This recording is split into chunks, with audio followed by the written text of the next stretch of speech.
a story of honor titled The Color of Honor. A wise man asked what virtue he would choose if he were to be known by only one. Air quoting. Honor. End of air quote. He replied without hesitation. Air quoting. If I am known for being honorable, it can only mean that I have demonstrated many other virtues. End of air quote. The application of virtue is the positive core of any culture, society, or nation. Like individuals, nations can be kind, generous, truthful, honest, and courageous.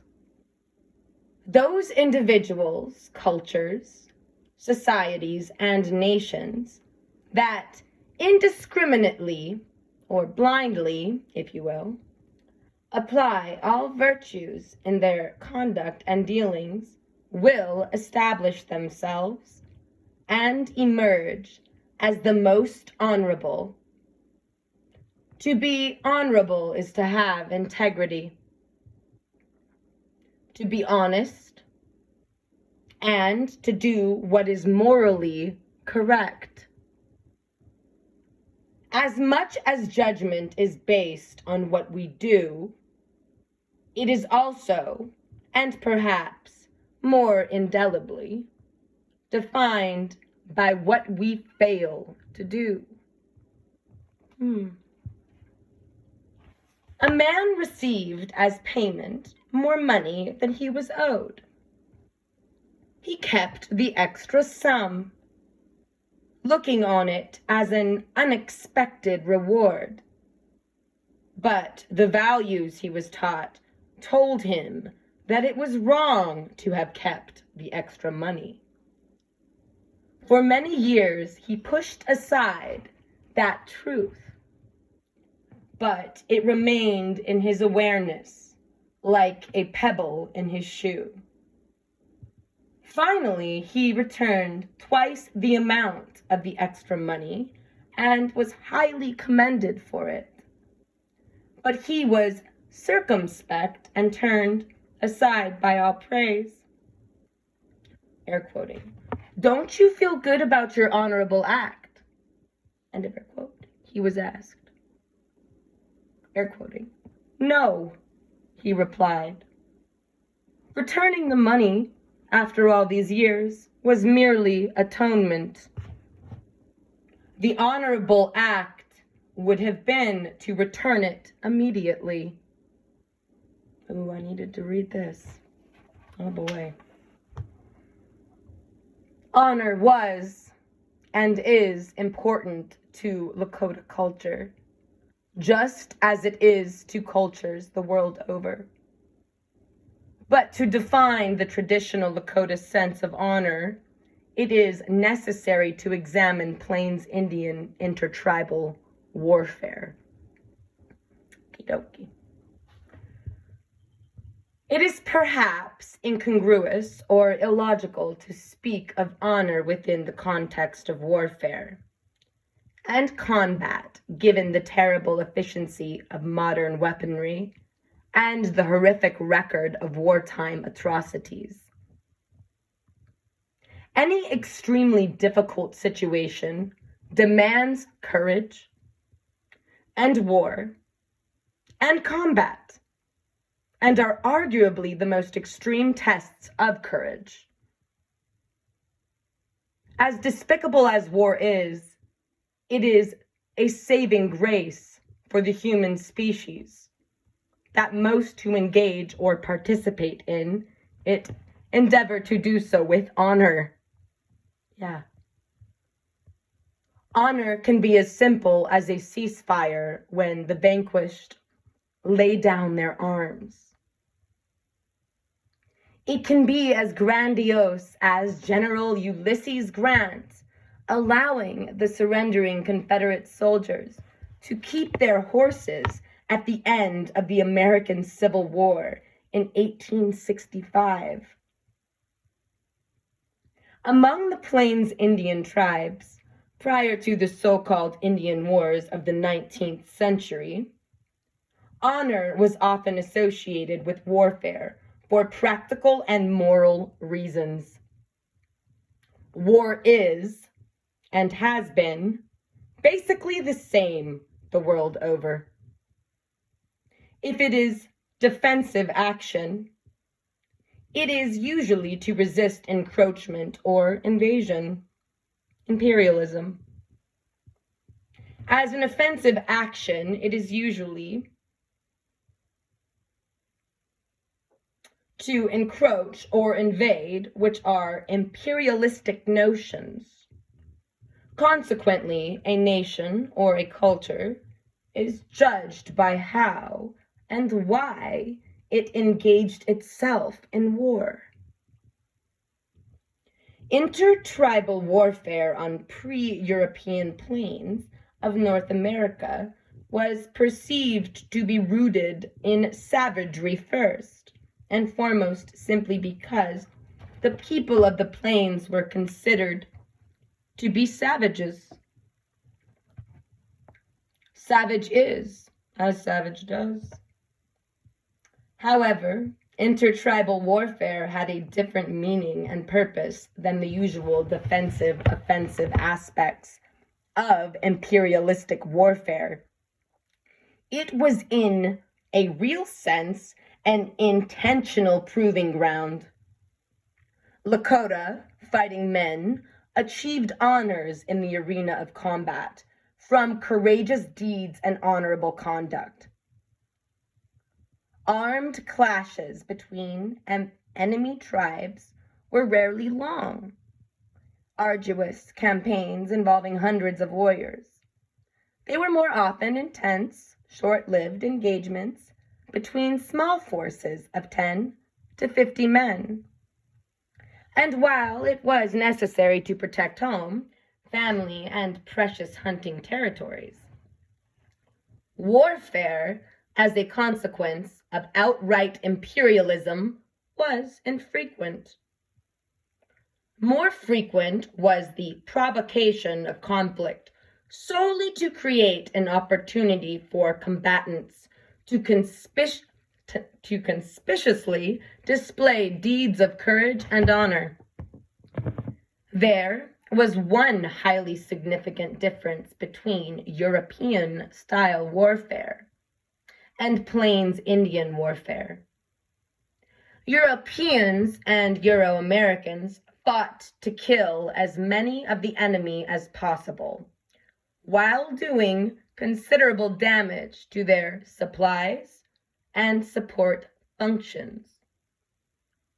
Plains Indian warriors endeavored to demonstrate courage and honor in the face of the enemy, and defeating an enemy didn't necessarily mean having to kill him.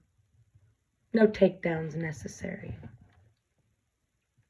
Lakota and other Plains warriors considered it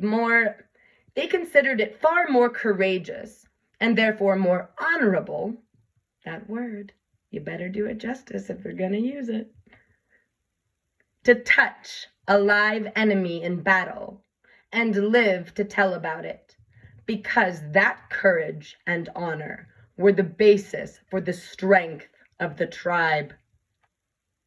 It was, air quoting, good, strong medicine, end of air quote, to have more of both than the enemy. And it was the number and frequency of brave and honorable deeds that served to defeat one's enemy, not the number of dead bodies on the battlefield. Defeating the enemy in his own mind was better than taking his life. The unavoidable consequences of combat were wounds and death, always a clear and present danger. Combat was by no means an easy proving ground.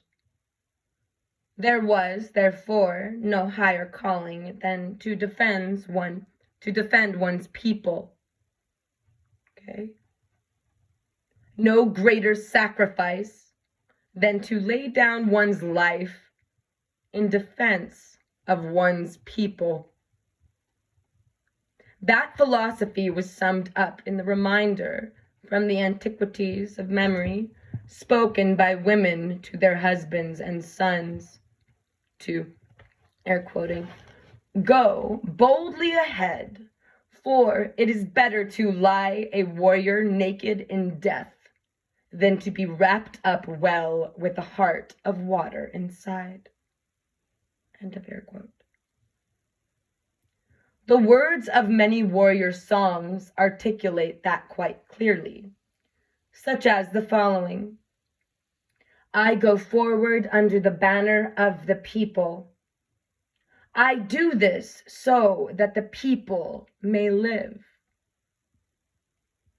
The underlying rationale was that if man was capable of acting bravely and honorably in the midst of most violent, chaotic, and frightening of circumstances, he was capable of bravery and honor in that time of peace. The benefit to the people was twofold. Their fighting men were totally committed to the defense of families, home, and homeland, and the lessons of courage and honor learned under the most difficult of circumstances would serve to benefit all of the people in any circumstance. Fighting men who gained fame and won honors in the arena of combat achieved high standing in the community. Furthermore, if their leadership under fire led to military successes because of steadiness and wise decision-making, they were sought after for civilian leadership, where that hard-won experience could be put to use for the benefit of all the people. In a way, then, warfare was a necessary part of the overall culture, but not in the sense that it was created or used to fulfill a need for violence or aggression. No. Whether by design or not, a negative aspect of human interaction was used as a vehicle for positive influence. See, no takedowns necessary. That's a matter of perspective. In the very early 1800s, sometime after the various Plains tribes acquired firearms to some extent, a group of enemy raiders, perhaps Pawnee, made an incursion to Sinkangu, Lakota territory from the south. The southern boundary then was Running Water River, now known as Niobrara River, in what is now north-central Nebraska. They managed to advance north nearly to the Smoking Earth, which is Little White River, before they were detected and pursued. Badly outnumbered, the only recourse for the raiders was to run back south. A relentless pursuit by Sinkangu Lakota warriors wore out the enemy horses and forced their riders to make a stand on high ground, a pine-covered knoll on a ridge east of the Smoking Earth River. A few of the raiders had been wounded in pursuit, and they apparently died of their wounds after a defensive position was established.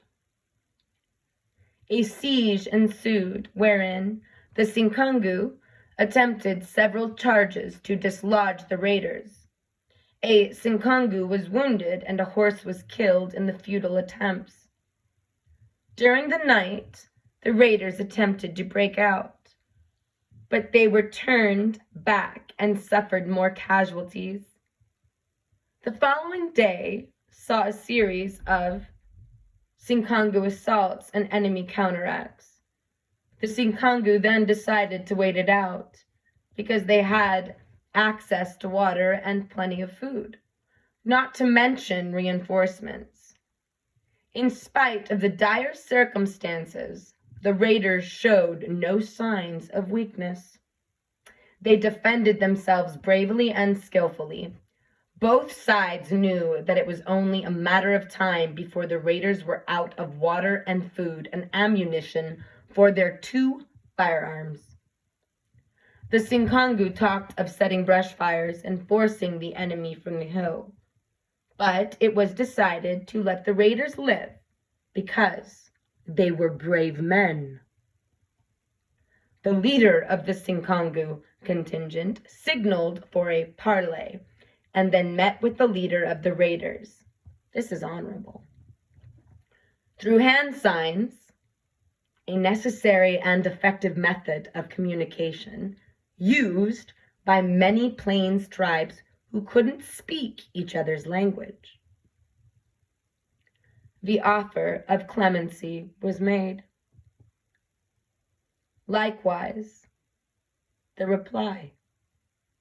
The raiders surrendered their horses in return for safe passage to the south bank of Running Water River. Their dead, buried in shallow graves atop the pine-covered ridge. They were to be left unmolested. My grandfather told me this story.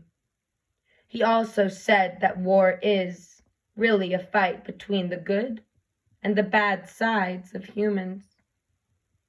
And while both emerge during hostilities, it is within each person to choose out the best or worst part of himself. In this story, the Sinkangu, I am proud to say, brought out the best part of themselves.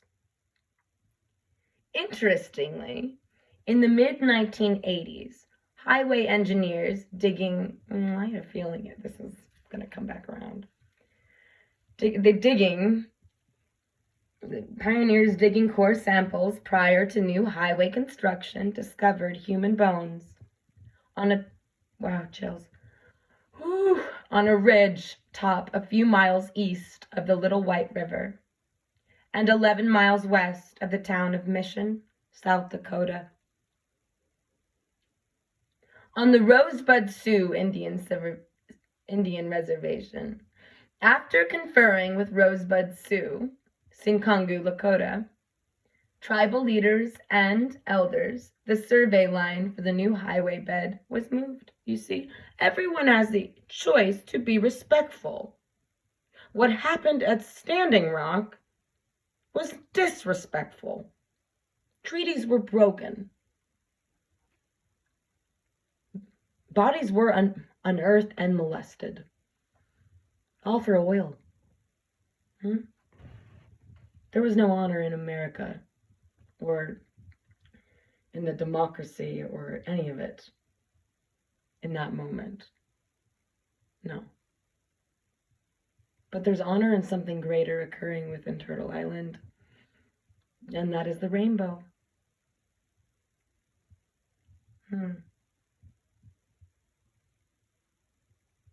I shudder to think of society where there is absence of honor. Yeah, word, me too. We too.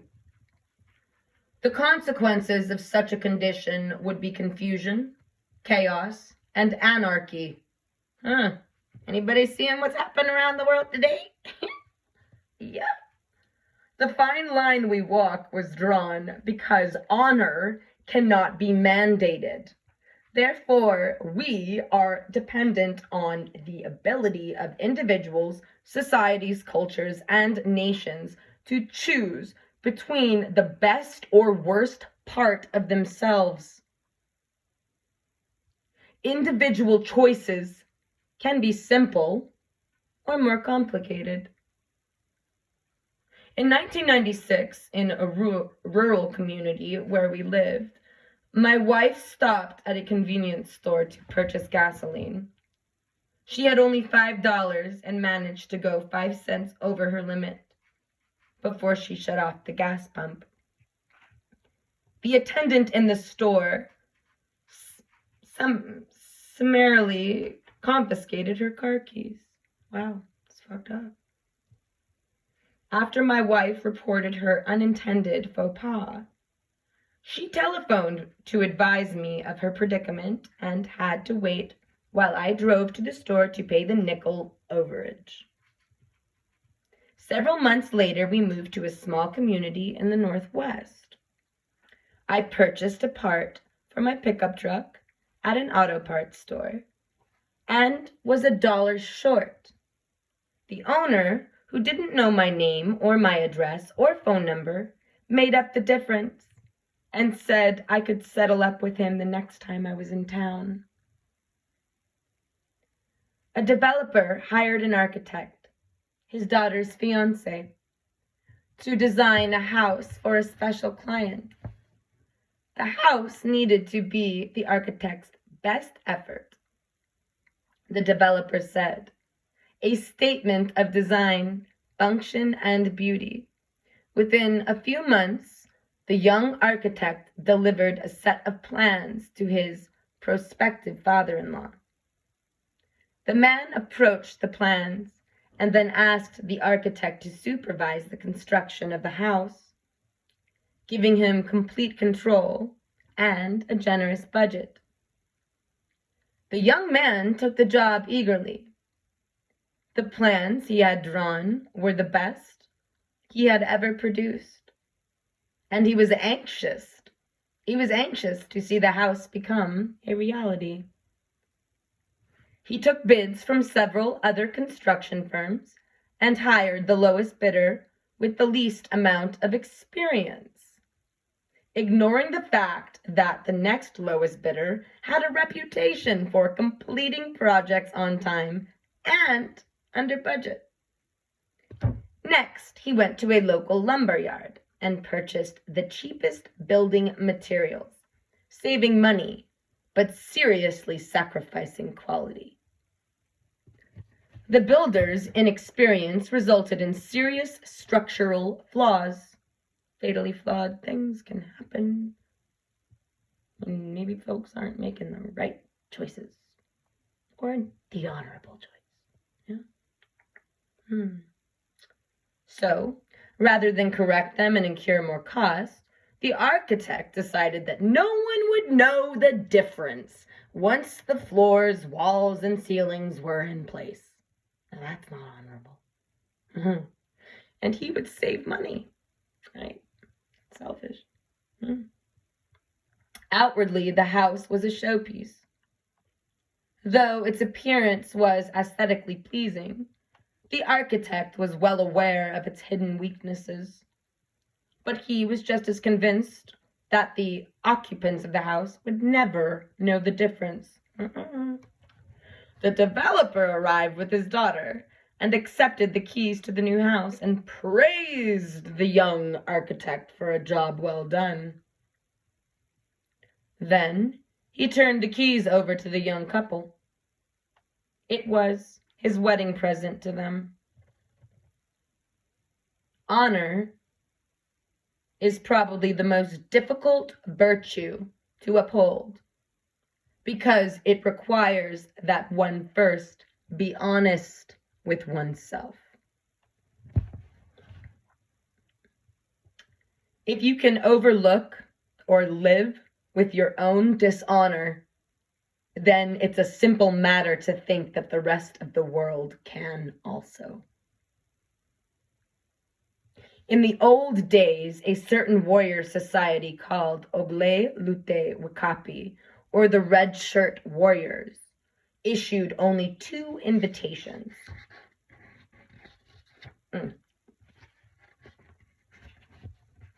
They issued only 2 invitations for new members, once every 4 years. It was a prestigious club and many wanted to join. But not everyone who was invited was able to pass the test required for membership. It's interesting that those who failed ultimately turned out to be among the most honorable men around. To earn membership in the Red Shirt Warriors Society, each invitee was asked to face a test of endurance without food and water and only a knife for protection. He was required to run a particular route to a well-known landmark, a high shale cliff along a river, climb it, and then recover a red sash tied to a stone. This was to be done immediately after the new moon in the middle moon, July, the hottest time of the year. Man, I come from a nation of heat. Bada bing, bada boom. The only other condition was a time limit of 4 days. The 2 invitees would draw lots to determine who would go first. The prospective member would usually return by sunset of the 4th day, exhausted, hungry, and, most of all, thirsty. Before he could take food or water, he was escorted into the lodge of the Red Shirt Warriors Society and asked to present the sash he recovered. In all its history, no prospective member had ever failed to return with a red sash.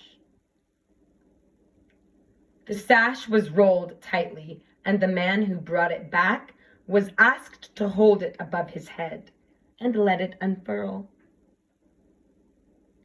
If it extended all the way to the ground, the man had gained membership.